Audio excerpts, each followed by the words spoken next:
It was one of those crisp autumn afternoons in Chicago, the kind that makes the air smell clean and fresh. Golden leaves scattered the streets, carried by occasional gusts of wind. I had left the office early, eager to surprise Emily, my girlfriend of 2 years. Things had been tough between us lately. Late-night arguments about trivial things, the kind of tension that creeps into a relationship when life gets too busy. But today was different. I wanted to remind her how much she meant to me. In one hand, I carried a bouquet of red roses, her favorite. In the other, a small box of macarons from a bakery downtown. The kind of thoughtful gesture she always said she appreciated. I'd planned everything carefully. An intimate dinner at our favorite restaurant, a walk by the lake, and maybe even a heartfelt conversation to clear the air between us. As I pushed open the door to our shared apartment, I noticed something was off. The living room, usually lit by sunlight streaming through the windows, was dim. The curtains were drawn. A single wine glass sat on the coffee table, half full, next to an open book I didn't recognize. "Emily?" I called out, my voice echoing in the quiet space. There was no response. I figured she might be taking a nap or in the shower.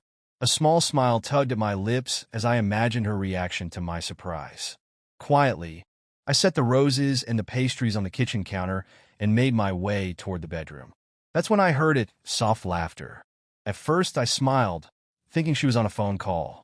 But then I heard a second voice. A man's voice. I froze in place, my heart pounding. It couldn't be what I thought. I told myself I was imagining things, that maybe her brother had dropped by, or she was FaceTiming a friend. But the laughter, it wasn't casual.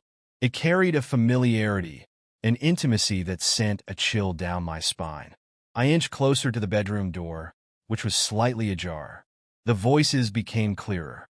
Her laugh, soft and melodic, mixed with a voice I recognized instantly. Jake, my best friend. My blood ran cold. Jake and I had been inseparable since high school. We'd been through everything together, breakups, job changes, family drama. He was like a brother to me, someone I trusted with my life. But now, hearing his voice in my apartment, mingling with hers, I felt a wave of nausea. My palms were clammy as I reached for the doorknob. Part of me wanted to walk away, to leave before I confirmed the unthinkable. But another part, the part fueled by anger and heartbreak, pushed me to open the door. When I did, the world as I knew it came crashing down. There they were, tangled in the sheets we had picked out together at a Bed Bath & Beyond sale last summer. Emily's face turned pale when she saw me, her eyes wide with shock. Jake, shirtless and equally horrified, scrambled to cover himself. "Michael," Emily started, her voice trembling. I held up a hand, cutting her off. My throat felt tight, like I couldn't breathe. "Don't," I managed to say. "Don't even try." Jake stammered. "Mike, I can explain." I laughed bitterly, the sound foreign even to me. "Explain? You want to explain this?" "My girlfriend. My best friend. In my bed. What the hell is there to explain?" Emily clutched the sheets around her, tears streaming down her face. "It's not what it looks like. Please, just let me—" "Not what it looks like?" I snapped, my voice rising. "Then what is it, Emily? A team-building exercise?"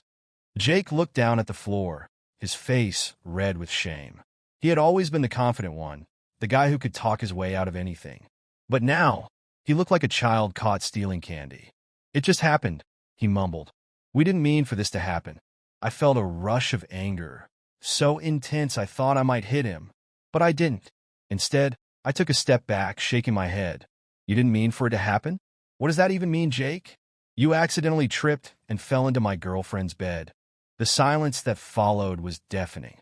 Emily reached for me, her voice desperate. "Michael, please. I love you. It was a mistake. A horrible mistake. Please don't throw everything away because of this." I stared at her, the woman I had loved for 2 years, the woman I had planned a future with. And all I could see was betrayal. "I didn't throw anything away, Emily," I said, my voice quiet but firm. "You did." With that, I turned and walked out of the room. My heart felt like it was breaking into a million pieces, but I refused to let them see me cry. The streets were colder than I remembered as I walked aimlessly, my mind replaying the scene over and over. I ended up at a park near the lake, sitting on a bench and staring at the water. The sky was turning dark, streaked with shades of orange and pink. I thought about Jake, about all the times he had been there for me.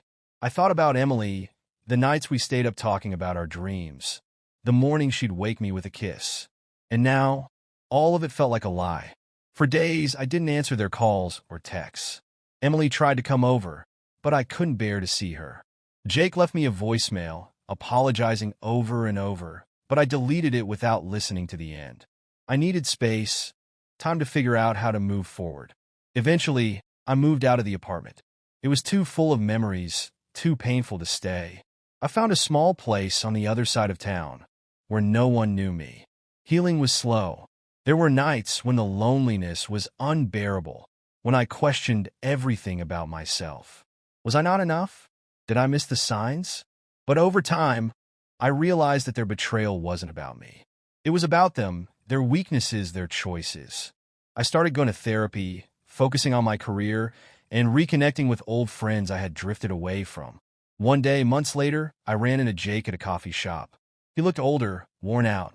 He tried to apologize again, but I stopped him. I don't need an apology, Jake. I've moved on. I hope you find a way to do the same. As I walked away, I felt a sense of closure. I didn't forgive them, not fully, but I no longer let their actions define me. Life went on, and so did I. Trust takes time to rebuild, but I learned to trust myself again. And in the end, that was enough.